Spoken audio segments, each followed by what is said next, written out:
quartier 11 novembre bu Mbour ñoom ñoo doon na fêté seen centenaire 11 novembre 1918 11 novembre 2018 mu nekk at bi nga xamante ni ci leen signé armistice lu jëmoon ci wàllum jàmm ci guerre mondiale ba nekkoon ci diwaanu France ay tirailleurs yu bàyyi ko woon fii daal di demoon bokk ci guerre ba looloo tax waa quartier 11 novembre di fàttaliku seeni jàmbaar yooyu waaye tamit di sargal seeni quartier ñu daal di dajale woon ko nag ci lu jëm ci li nga xamante ni moom mooy set setal boo xamante quartier bi yëpp ñoo génnoon ngir daal di defar quartier 11 novembre.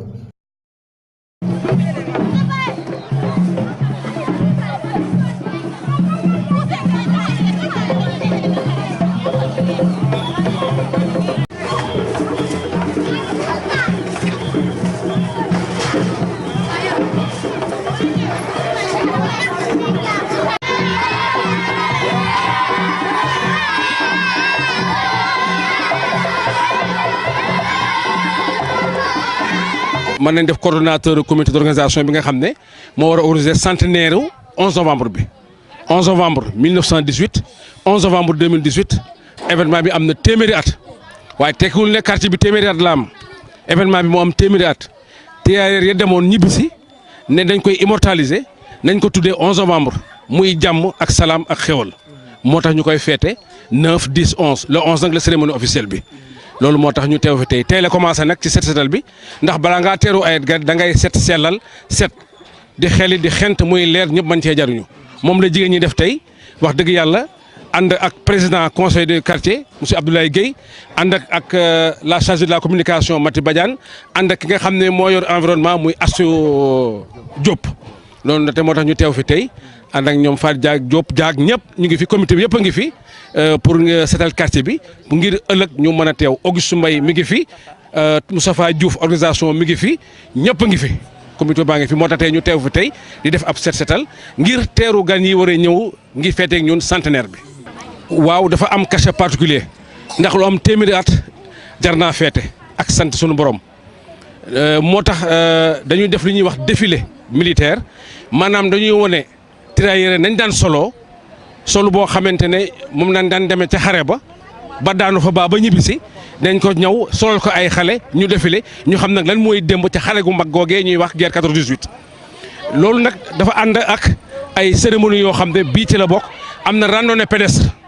randonnée pédestre boo xam ne suba lay tàmbali 9h ci stade municipal bi wër ndombo quartier bi wër ba ñëw ne teg école 4 fa la ñuy terale guddul nag ndax dafa doon loo xam ne dañoo war a wane suñu bopp wane quartier bi wane Mbour ndax bu ñu nee 11 novembre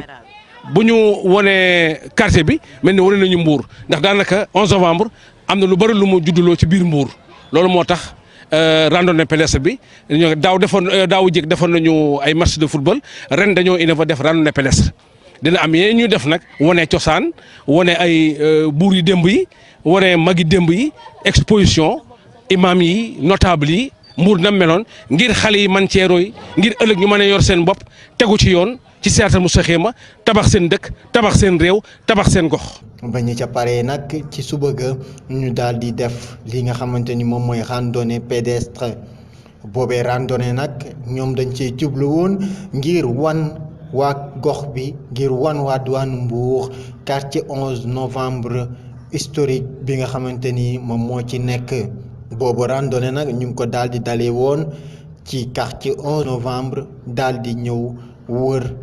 jaar biir marché ñëw daal di teere ci école 4 bi nga xamante ni moom mooy école Cheikh Demba Niang.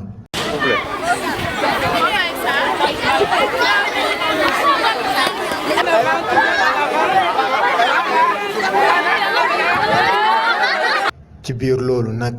ñoom waa quartier bi yëpp ñuy rafetlu liggéey bi nga xamante ni waa comité d'organisation bi def nañu ko. centenaire bi nag fête ko alibi la rek pour def ay actions de développement pour notre quartier randonnée bi question bi nga laaj lu tax ñu def randonnée bi c'est pour sensibiliser sur les programmes yi gouvernement bi tëral mu intéresser population bi ci njëkk wax na ko léegi mooy FERA fonds d'entretien routier automobile bi nga xam ne aujourd'hui avec le projet Promoville 11 novembre war na ci bénéficier ci ay tali Mbour war na ci bénéficier ñu bëggoon sensibiliser nit ñi ci tali yi accident yeeg yooyu xam naa Seck Ndiaye waat dina ci ñëwaat léegi moom mi nga xam ne doomu 11 novembre la nekk PCA wu FERA jàpp ci bu baax ci bés bi. remercier aussi waa CMI ñi nga xam ne vraiment jàpp nañ ci bés bi sensibiliser ci programme yi ñuy tëral ci CMI nga xam ne njëriñu population bi nañ dem bokk ci mutuelle de santé yi n'est-ce pas bokk ci programme yi nga xam ne gouvernement bi tëral na ko pour la santé au profit de la population. di remercier aussi ci bonne pratique yi nga xam ne nit ñi war nañ ko am pour développer seen quartier loolu moo taxoon ñu tëral randonnée pédestre bi pour sensibiliser nit ñi. donc bu loolu weesoo su ñu ngi gërëm suñu xarit suñu rak Cheikh Issa Sall Modou Diop mii di vice président am teewal ko fi nekk doomu quartier bi aussi parce que yëpp c'est des richesses du quartier. Anta Badiane ak Magam El Hadj Badiane nekk fi suñu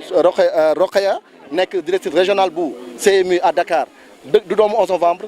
Ndama Diakhaté nekk fii ci mairie bi aussi tàpp ci bu baax ci bés bi démb ci set setal bi mu jël ñu ay moyens ak ñoom Khadim Sylla ak ñoom Koumbalou Mag ku lim Dioum ku lim Faté El Hadj Alioune Fall Auguste Mbaye surtout nga xam ne wër na quartier bi yëpp kër gu nekk dugg na fa joxe fa ay courrier pour inviter nit ñi ci bés bi. Merci beaucoup président je pense que campé nga sujet bu baax ñi ngi nuyu ñi fi teew ñëpp ñi nga xam ne bokk nañ ci randonnée bi yëpp tey wane seen cofeel ci quartier 11 novembre mais wane aussi seen engagement ci développement quartier 11 novembre. fii ñu nekk nii école 4 la tudd école Cheikh Demba Niang di ci gërëm suñu frère boo gisee ñu ko tudd Abdoulaye Mbodj mi nga xam ne récemment moom moo rénové waat école bi ci lu bëree bëri loolu je pense que buñ ko waxul dañuy suul jëf. il est très effacé buy def du wax waaye mi ngi jëf ci biir dëkk bi di gërëm bu baax nag vraiment suñu jeune frère El Hadj Abdoulaye Gueye ci taxawaay bi nga xam ne moo taxawee ci comité de quartier bi di gërëm aussi délégation bi mu àndal ñëpp pour contacter toutes les autorités yi nga xam ne ñu ngi dëkk Mbour département de Mbour ñëw seet si leen Dakar pour sensibiliser leen ci enjeu bi nga xamante ni moom la cérémonie bi ñu def nii am randonnée bi ñu def nag tey dafa am solo parce que wane na li nga xamante ne moom la ñuy liggéey ci biir quartier 11 novembre mais aussi wane na sensibilisation bi nga xam ne war nañ ko defal nit ñi ci mbirum sécurité routière wax naa leen ko sànq ndax dañoo jaar ci ay tali ba muy ñëw ba léegi ci ay tali la ñu jaar boo xasee ba génn sa kër rek yaa ngi dugg ci loo xamante ni da nga ko bokk ak ay nit bokk ko ak ay oto donc ñuy ñaax xale yi pour ñu góorgóorlu ci sécurité bi ci tali yi bu ñuy jégg tali yi ñu def attention rawatina nag bi monsieur le président de la république Macky Sall beral Mbour loxo ba jox ko 16 kilomètres de route ci programme Promoville 16 kilomètres yooyu nag 11 novembre daf cee am wàll ndax am na benn tali boo xam ne na jaar biir 11 novembre donc ñu ciy ñaaxaat parents d'élèves yi di ci ñaaxaat borom kër yi di ci ñaaxaat xale yi pour ñu moytu bu ñuy traversé tali bi di ñaax borom oto yi aussi pour ñu def attention te xam ne ci biir dëkk la ñuy dawatuñ ci tali yoo xamante ni ay route nationale wala route départementale ci biir route agglomération urbaine la ñuy daw donc nañu moytu balaa may tëj nag gannaaw mbir mi dafa xaw a gàtt te suba am na cérémonie officielle dama bëggoon quand même profité annoncé leen lu am solo FERA bi nga xamante ni jàppale nañu bu baax ci bés bi jox ñu ay moyens yu doy jàppale ñu ci ay t-shirt jàppale ñu ci ay casquette mooy fonds d'entretien routier autonome mooy jàppale état bi ci lépp loo xam ne mooy defar tali ak defaraat tali ñu ci jàppale di ci liggéey ak AGEROUTE di ci liggéey ak direction des transports routiers ci matière affaire sécurité routière di ci liggéey ak direction des routes dama leen di annoncé ne FERA man approuvé naa ak maire Mbour ak administrateur FERA ak préfet wu Mbour benn convention boo xamante ni jox nañu Mbour 100 millions pour muy nettoyer ay taleem dinañ leen jëndal ay brouette dinañ leen jëndal ay pelle dinañ recruter 75 personnes yoo xamante ni FERA moo ko financé ci 100 millions yooyu convention bu ñu si la ak maire Mbour bientôt di ngeen ko gis ci biir tali bi. loolu daal laa amoon lu ma leen di jox comme information bu neex di gërëm nag vraiment les sapeurs pompiers di gërëm le préfet du département de Mbour mais aussi di gërëm agent yi nga xam ne ñoo assuré woon sécurité cortège bi nga xam ne moom la ñu doon def di beral loxo nag di beral nuyoo suñu frère suñu xarit El Hadj Omar Youm mi nga xamante ni moom la ñu patronné bés bi yaramam moo sutante woon moo tax keroog gisu leen ko waaye jot nañ ko téléphone ba xamal nañu incha allah dina dëggal loxom bu baax ci biir manifestation bi nga xam ne moom moo am tey. ginnaaw randonnée bi nag ca suba ga ñoom ñu daal di organiser cérémonie officielle bi. boobe cérémonie officielle ñu daal di si ràññee ay autorités yi ñëwoon bàyyeekoo fépp bokkoon na ci ñi nga xamante ni ñoom ñoo yor commune bu Mbour le maire Fallou Sylla ñëwoon na teew ñi nga xamante ni nag ñooy politiciens yi kenn demul ñu des ñoom ñëpp teewoon ne ci bés boobee waaye laata cérémonie officielle bi defoon neen lii di wàcce kaamil sa zawiya maam El Hadji Malick Sy bu nekk ci quartier 11 novembre ngir ñaanal ñi nga xam ne ñooy woy dawda yi bokkoon ci bile guerre waaye tamit jàmbaar yi bu dëkk ci quartier 11 novembre. ci biir cérémonie officielle bi ñu ko doon defee école Cheikh Bademba Niang bu école 4 ñu daal di koy commencé ay discours yi bokk na ci ñi yor wàllum cérémonie bi waaye tamit ci biir loolu ñi nga xam ne ñoom leen tuddee woon bés bi bokk na ci El Hadj Oumar Youm moom ñëwoon na am représentant. Nous avons Ndaraw Anne, grand frère de Mariam Anne, Youssou Diagne Tailleur, et ñu taxaw tuuti si Pa Ndiassé Ndiaye. léegi ñu ngi dalal di nuyu dañu sori si léegi jógee Thiadiaye ba tey. ki nga xam ne mooy Cheikh Issa Sall moom tamit daal di yónni représentant ci bile bés ngir taaral jëmmal bi centenaire. fekk bi ku fi ñëw ku ne yaakaar naa ni boo fi ñëwee mën nga fekk si comme donc maa ngi leen di sant di leen gërëm di sant aussi suma tante yi ak suma yaay yi ak suma sœur yi suma frère yi nekk fi yëpp président Cheikh Issa dafa voyagé parce que actuellement mu ngi Chine mais bëggoon na ñëw comme ni mu ko daan defee ànd ak yéen ci fête bi parce que nee na ma waxal laa 11 novembre man du ma politicien boo xamante ni politique bi moom moo boole ak fête 11 novembre. gëm seen bopp kenn bañ leen a ñàkkal fayda kenn di leen bañ a utiliser loolu c'est le message qu'il faut les véhiculer au nom du président Cheikh Issa amoon na ko en tant que habitant de ce quartier là en tant que habitant de Mbour puis œuvre uniquement. bi ñu jugee nag ci cérémonie officielle ba la ñu daal di defoon veille culturelle ngir daal di wane njëriñ li nga xamante ni culture am nañ ko ci diwaanu Mbour ay sóoruba yu ñu fa doon tëgg ak xumbateel lépp lu jëm ci wàllum bi la fête centenaire 11 novembre.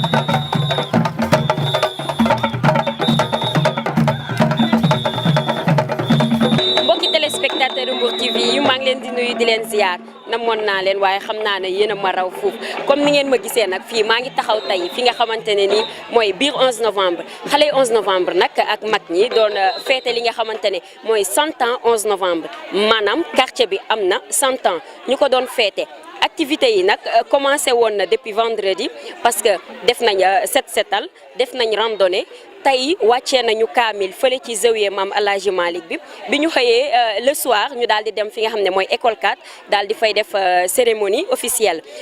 tey nag ñu collecté ko ak li nga xamante ne nii mooy sóoruba bi ngeen di gis xale yi macha allah def nañ seeni sër dama leen di bàyyi rek ñu ànd ak sama caméraman dem seetaan ambiance bi nga xamante ne nii moo am ci biir sóoruba bi ci kanam tuuti ma ñëwaat ak yéen rek daal di xool xale yi tey naka la ñu toogee ci biir sóoruba bi kenn ku ci nag dinaa la dékk nag sama micro laaj la lan moo waral li nga xamante ne nii mooy fête bi ak naka lañ ko organiser nan lañ def ba li nga xam ne mooy koñ bi mobilisé wu quartier bi daal di mobilisé wu ci kanam tuuti ma ñëwaat ak yéen sama caméraman rek daal di may topp ñu dem ci biir.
comme ni ma leen ko waxee rek ba léegi comme damaa xuus rek daal di jàll ci biir géew bi damay daal di xool rek ci ñoom kan lay daal di dékk sama micro Mama Diaga nuyu naa la. ay dafay naa la sant yàlla bu baax.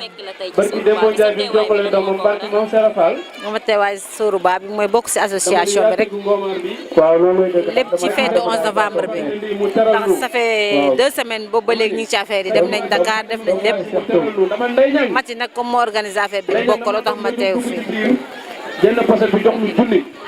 ñu gis ne boobu ba léegi yéen a ngi ci activité yi depuis vendredi ba léegi naka ngeen organiser loolu noonu ba nga jeune koñ bi ñëpp génn topp leen. waa lépp rek si anniversaire comme centenaire bi la ñuy defar ren ñu bëgg ñëpp jàpp si affaire bi buñ koy def dañuy def pour ñëpp la dañ ko def pour xale yi xam lan moo indi quartier 11 novembre bi booleeg tamit ñëpp génn ñu nekk benn loolu moo tax ñu organiser ko. comme ni ma leen ko waxee rek damay daal di xuus nag ci ki nga xamante ne ni mooy ki nga xam ne mooy Tamati Badiane Tamati nag moom moo uuf xale yi moom moo boole ñëpp koñ bi ba tax ñëpp génn macha allah Tamati maa ngi lay nuyu. maa ngi lay fay ma chérie. yaa ngi ci jàmm. waaw ñoo ngi ci jàmm alhamdulilah. ñu gis depuis vendredi ba léegi yéen a ngi ci activité yi gis nañ fi def ngeen activité yu bari dama lay bàyyi rek nga daal di may wax naka ngeen organiser woo ba li nga xamante ne ni mooy jeune koñ bi mag ak ndaw góor ak jigéen ñëpp ànd ak yéen daal di génn bokk ak yéen li nga xam ne mooy feetu 100 ans 11 novembre. xam nga lii cosaan la 11 novembre quartier bi ci boppam biñ ko tuddee léegi yàgg na torop ba tey la ñuy feete 100 ans wu armistice première guerre mondiale 14-18 loolu moo indi turu quartier bi at bu jot ñu koy feete kuy feete di feete ba am téeméeri at nag xam nga accent bu particulier la looloo tax nag 100 ans moom dafa rëy ba ñu amee jàmm guerre première guerre mondiale ak léegi mat na 100 ans gaa quartier bi moo jiitu tur bi parce que benn rue la woon ñu tuddee ko rue 11 novembre muy mbedd bële léegi nag ñu dem nit ñi di dëkk ba ñu ne nañ ko jël quartier bi yëpp ñu tuddee ko 11 novembre loolu moo indi loolu léegi nag ñu nekk di ko féete daal di ñëw depuis vendredi ñu setal bale fomp embellir suñu quartier samedi ñu def randonnée pédestre ndax yërgu yaram gi gën a tar bi ñu jógee ci loolu nag tey ñu daal di xëy suba dem ci zawiya maam Alaaji Malick daal di fay def ay wàcce kaamil ñaanal ñi fi jóge ñi fi des ñu ñaanal leen yàlla gën a yokku barke bi ak xéewal bi daal di def suñu cérémonie officielle ba accent bu particulier yi nag bii yoon dañoo jël ay xale jëmmal leen jëmu tirailleuru démb yi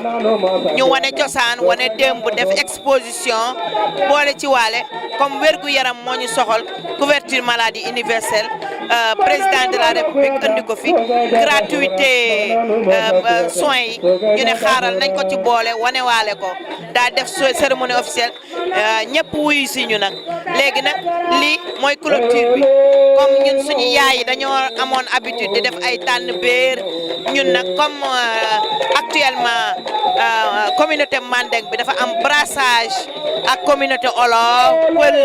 Tukulóor ñu ne nañ def Sóoruba pour tëjee ko loolu moo indi bëccëgu tay bi ñu tudd patronné loon ko nag honorable maître El Hadji Omar Youm ministre directeur de cabinet du président ak Malick Camara Ndiaye moom ex DG LONASE moom mu nekk IMOA ñu dugal ci seen loxo di remercier waale aussi ñi nga xamante ne ñëpp dugal nañ seen loxo Cheikh Issa Sall honorable député Sira Ndiaye ñu jëlaat aussi Omar Sy honorable député Omar Sy dugal na ci loxoom Maguette Sène maire Malicounda moom tamit dugal na ci loxoom moom daal ñëpp jàppale ñu Ablaye Mbodj doomu 11 novembre la famille yu mag yëpp famille El Hadj Ñebe Badiane famille Medoune Diop famille Pa Moussa Gueye ñëpp daal ñu ñëw ku lim Diom famille Pa Ali Ba ñu ñëw jàppale ñu bu baax a baax si bëccëg ñuy clôturer nag ak Sóoruba bi waaw. macha allah ñu gis ne xale yi ñëpp génn nañ koñ bi mairie tamit sax gis naa leen ci Sóoruba bi. voilà xam nga loolu cosaan la tànn béer lañ doon def léegi nag ñu ñëw def Sóoruba loolu la.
téléspectateurs internet yi nag defe naa li ma leen jëlali woon tey ci biir fi nga xam ne mooy quartier 11 novembre j'espère que neex na leen gis ngeen li nga xamante ne moo fi am Sorouba bi macha allah gis ngeen tamit ki nga xamante ne mooy Tata Mati Badiane kaddu yi nga xamante ne nii moom la leen jot a expliquer lan moo waraloon programme bi depuis vendredi di leen jox rendez-vous di leen jox dig daje ba beneen yoon ak Mbour TV show du yomb de saa su nekk ñii rek lay demee dama leen di jox rendez-vous rek ba beneen yoon je vous aime peace and love